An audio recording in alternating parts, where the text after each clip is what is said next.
What's good? All What right, you up baby. to, bro? You with baby girl? Yeah, Enjoying your you know how it is. It's Saturday? Saturdays. Look, Xbox in hand. We just posted. Yeah, That's bro. shit. How y'all doing? Good. Hey How man, are you? everything good, man. Bless. Bless. Grinding. Hey, so real Yeah. quick, y'all. Billy, this is my guy. This is a friend tour, someone who I learned a tremendous amount from. I went to one of his events a few years ago. Absolutely game changing for me. And now I get to call this dude my brother. Bill, what's a piece of advice you could give to people who like fearful, bro? They're afraid to just go ahead and pursue their goals. I always tell people, like, look at the worst case scenario in the eye. Like, what if it doesn't work out? And then that probably means you have to move to your parents' house again, which I did 3 times, mind you. On Me the too. journey, I did 3 times. It was just a normal thing. Yeah, I'm back again. Me too. And there's something calming about when you really say, like, hold up, if this doesn't work, okay, my credit score gets dinged up a little bit. I can build that back up. My ego gets shattered a little bit. I can build that back up. My confidence is shot a little bit temporarily. I can build that back up. And when you really look at it, you go, damn, there's really no reason not to. So I tell everybody, just absolutely look the worst case scenario in the eye and then accept it. And then you just move differently because you've already mentally been there. So you don't have this fear in your head of what if, because you already know what if and you don't care. Facts. I like that. Like I tell people too, a lot of us think like if my business isn't successful right out the gate, for some reason we think we got to pack our whole house up, put it in a trash bag, and go walk for 3 million miles. Like that's not the case. I promise. Like wherever you're at right now is more than likely where you're going to end up at if it doesn't work out. So if you're in a studio apartment, you might just go back to the studio apartment. Or if you're sleeping on somebody's couch, you may just go back to the couch. It's okay. Like you said, your ego might be a little bit bruised, but that's about it. That's probably the worst case scenario is your ego. But I mean, Hey, that's a good point right there, because I got a job in the process Yeah, I too. got my phone So on like my side. my first business didn't work out. I got a job checking in people at 24-hour fitness. Another one didn't work out. I got a job at a call center making calls all day. So you just nailed that. Like check, all them boxes. And two, like if I know, like let's say I got to fail 25 times before I reach success, right? If I failed and I didn't have to go stay at my mom's house, came back, failed again, that didn't work, hell, lost a little bit of money, came back, credit's a little jacked up. But at some point it got to work. At some point it's like, okay, if I got to fail 25 times, well, I'm at the 17th time. I only got a few more chances to go. But a lot of times after failing 17 times, we go back to 0. And it's like, okay, now you got to start all the way over. But I'm like, fail forward sounds so cliche, but it's so true. Like you got to Yes. keep going because at some point it got to pay off. At some point it has to work. But we got to believe it can happen for us. We can't believe, oh, it's a long shot because it's only as seen on TV. You guys, success is not as seen on TV, packaged in a box with a little red label that says as seen on TV. And I think it's important to add to this. There's a meme out that like there's 2 guys digging for gold, right? And one guy finds a diamond, or there's mine forgot diamond's not gold. One guy finds a diamond, and then the other guy stops where he's at, and he goes to mine exactly where the other guy is instead of continuing on his path. And what happens is he was like 1 or 2 hits away from finding like a bigger diamond, but he looked at somebody else's journey. He looked at somebody else's path, and he said, "Oh, let me go where they are because that's where the diamond is." And in all reality, the diamond is where he was, but he didn't take the time or have the patience to wait for his opportunity. I think a lot of times when we deal with stuff in our business, we don't understand that it's a test and a trial so that we can be prepared for it when we get real fame and real success. See, what happens is you fail when you're low, and then what happens is when you fail when you're high, you already knew how you bounce back from it when you were low. So take those as lessons right now. Use those lessons as stepping stones. A lot of people be like, oh, I lost money. Oh, I lost the opportunity. I didn't get the job, whatever. Man, that is not an L. That's a lesson. It's not something that you lost on. It was a lesson to prepare you for something that's greater. And a lot of times it's about how we bounce back from something that we failed at. A lot of times people get down on themselves and quit instead of keeping going. Yo, don't go so far to just stop. Like you already went through a lot. Just break through. It's like you right there. You right there. Don't give up. Steve Harvey has said, if you are here today, that means you survived 100% of your traumas, 100% of your turmoils. So your survival rate right now is 100%. Like if that don't fuel you, I don't know what is. Like I get the chills every time I quote that. But if you are here today, that means your survival rate is 100%. So you got to tell yourself, a person like me cannot be destroyed. If I'm still here, and there's been times when it's like, oh, God should have took me out that one, or I thought this was going to be the end of the road, on some Boys to Men, like really end of the road, but I'm still here. That means my survival rate is 100%. It's like you got to bang on your chest, like, yo, a person like me cannot be destroyed at all. Like, I'm just going to keep coming back. Dang it. I'm telling you, I was just on Instagram browsing, and then this is what I come into. I like the energy here. I need to hang out here more. This is Yeah, this the winner circle, man. Come on now. I'm just playing. It is. Well connected, so I had to bring you in. But Neo said it, so you had to be credible if it came from him. Oh, that's my guy, man.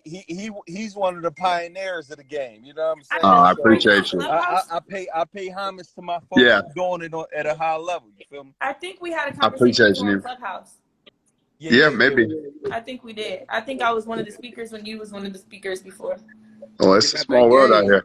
Well, I'm gonna let y'all do your thing. I appreciate you having me, Nehemiah. I appreciate all the love, man, and kind words, and obviously right back at you. I mean, I'll be stalking you on IG. You make me feel lazy. Like I need to get out here and work.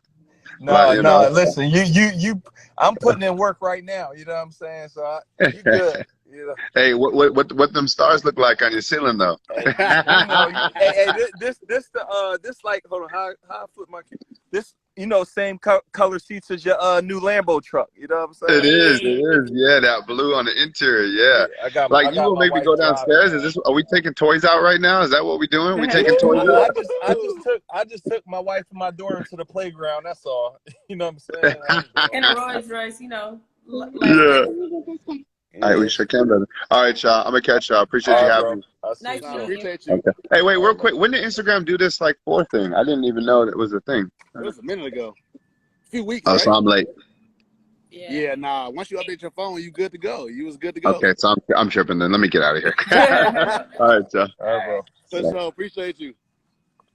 Yeah, but that's really dope, man. He's the GOAT for real. And I think it's important, y'all. Like when y'all see entrepreneurs like that, and like you see ourselves, like it's important to understand that you can be in the same position that we are. We are no different. We just put in the work. We were more consistent. We stayed the course. A lot of times we could have quit. Like there were so many times I could have quit. Like I can give you 1,000 reasons why I could have quit many times. But what I decided to do was take those things that I was going through and find a way to solve them and then push through. Because then what happens is I start to get momentum. After you fail something or after you lose or whatever, and then you see how you can turn that around, then you gain momentum. And that momentum is really different when you are able to overcome something that you didn't think was possible. So if you're an entrepreneur, you might be going through something and you might be struggling right now. Understand that this is possible. It's possible for you to make 6 figures. It's possible for you to make 7 figures. It's possible for you to make 8 figures. You have to understand that in your mind first before you can do it, though. And if you don't understand that, then it's going to be impossible. It's funny because I have a friend who was like, because a lot of people have excuses to stop. He was saying that you got to stop having excuses to stop and having excuses to keep going. He was like, so the difference between successful entrepreneurs and the ones that aren't is they found every reason to keep going while you found every reason to stop. So you got to change that. Okay. Instead of finding every reason to stop, oh, this didn't work out. Oh, I lost some money. Oh, my credit score. Oh, this happened, that happened. You're looking for every reason to stop, but you got to find it in your heart to have that burning desire and find every reason why to keep going. I promise you, I did not know. I didn't know that I would be here at this age. I remember sitting at my cubicle desk and I was like 18 years old. I remember saying, I need to be a millionaire by 24. And that was my goal, to be a millionaire by 24. So I was like, dang, when 24 came, it didn't happen. Guess what? Did I stop and start over? No, because guess what? My 25th, almost 26, made that mark. So I'm like, yo, this is crazy. Because I remember writing down at my cubicle desk, working for American Red Cross, that I need to be a millionaire by 24 years old. And when 24 came, my ice cream shop just opened. I was like, dang, I'm not a millionaire, but I made 6 figures in 60 days, kept persevering. And now 25 just turned 20, just right when I turned 26, I made that mark. And I was like, it's crazy.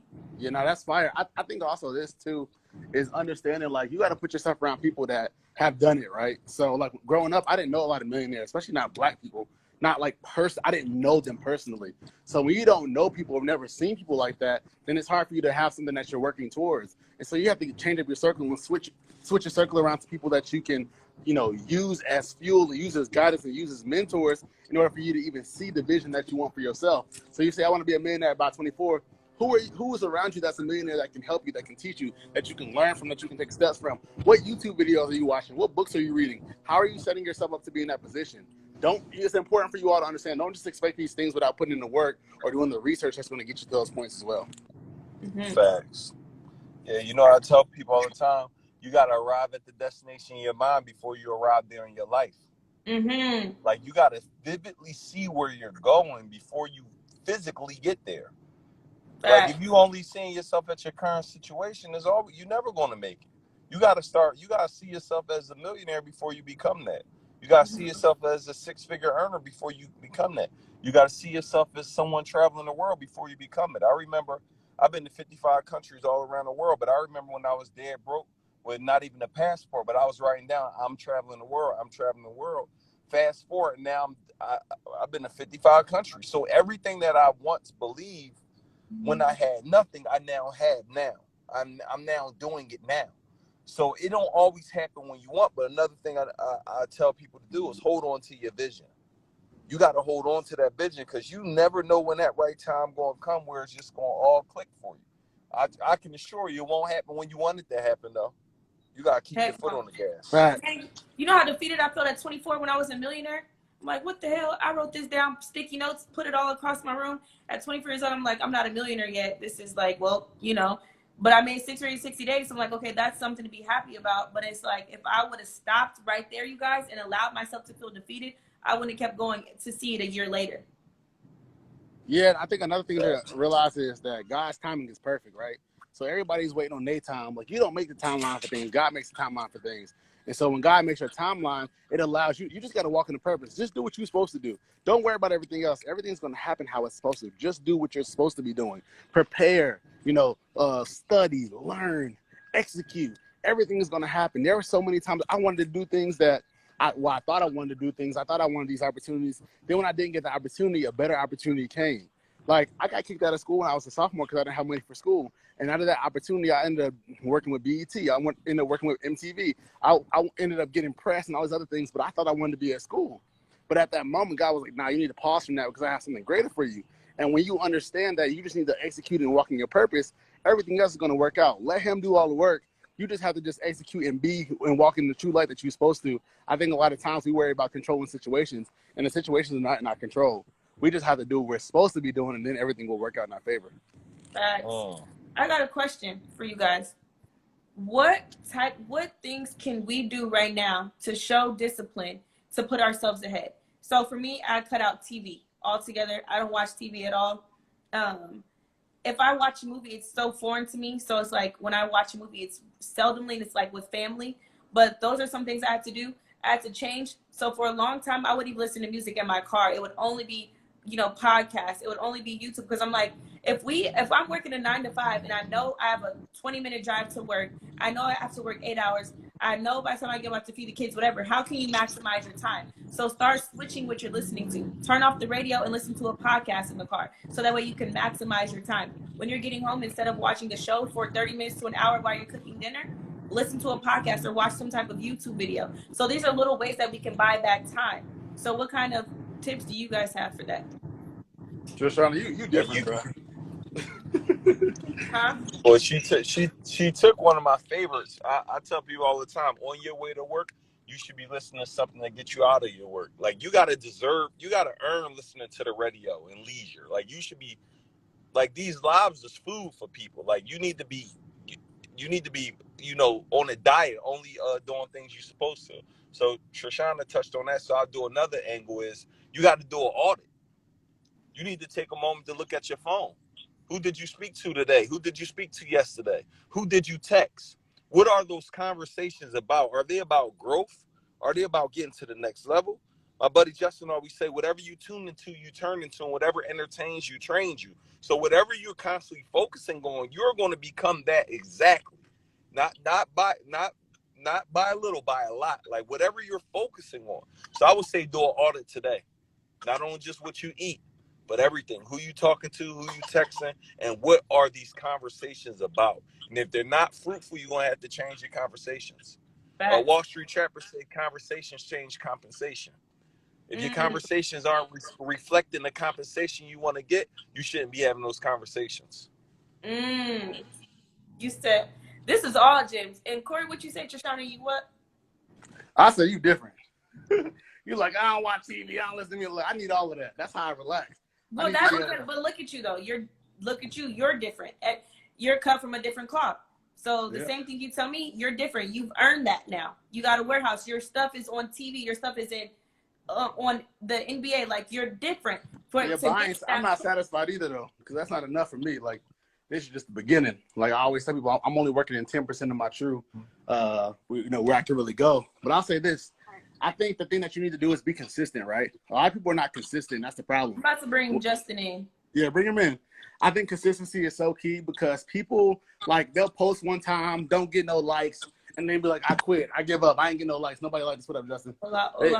People post once or twice, don't get no likes, and then they give up, right? And they don't understand that. Like, when Support by Colleges had 0 followers, we was posting. When they had 100 followers, we was posting. When we had 300 followers, we were posting. Now we have almost 300,000 followers, and we're posting the same way. But consistency is what got us to where we are. We kept going. It wasn't about the likes. It was about building community, building the culture, building the brand up. And when you're doing that and staying true to yourself, then everything else will happen. But things happen over time. You have to let things happen. And like I said earlier, it's on God's time and not your time. And so that's what I would say, just consistency. Facts. Do you got a gym for us, Justin, on some ways to stay disciplined right now for people who are trying to get started? Discipline. Oh man, that discipline. I just it's really easy for me nowadays because I try to make decisions based off of what's going to get my mom closer to retirement. So, it's very easy. You wake up and think about, does waking up early get my mom closer to being retired? Yeah, because I get to get more stuff done in my day. So, and then also I like to think